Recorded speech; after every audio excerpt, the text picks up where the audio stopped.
झालंय,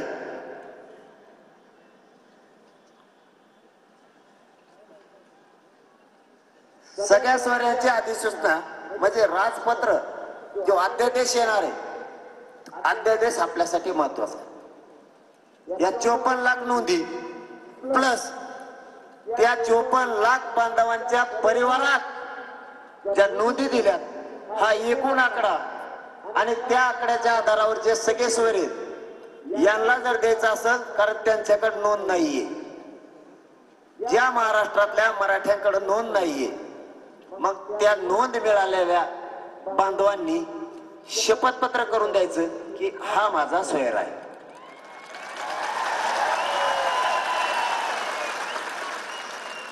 आणि त्या आधारावरती त्याला प्रमाणपत्र द्यायचं।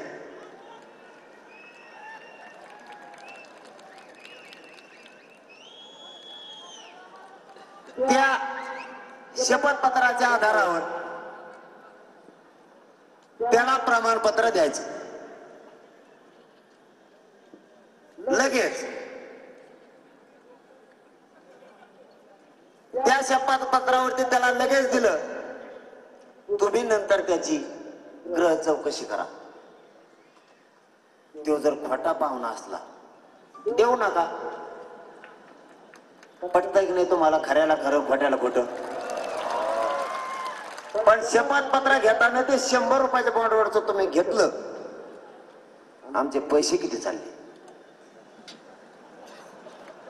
त्याच्यात कमाईच का? ते जर ते पण मोफत करा, आपण त्यांना सांगितलेलं बरोबर का? कुठे गेले ते? बरोबर ना? हा, मोफत करा म्हणून सांगितलं, त्यांनी हा म्हणले।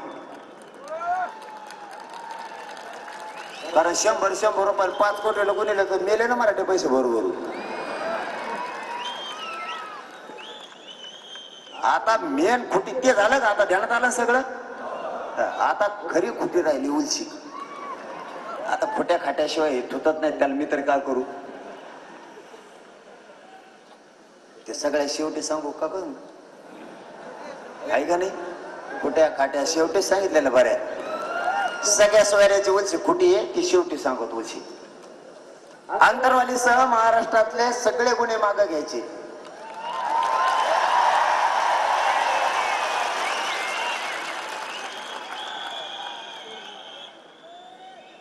त्यांनी ही मागणी आहे, त्यांनी त्यात असं दिलंय, गृह विभागाकडून याबाबत विहित प्रक्रिया अवलंबून गुन्हे मागे घेण्याचे निर्देश दिले आहेत।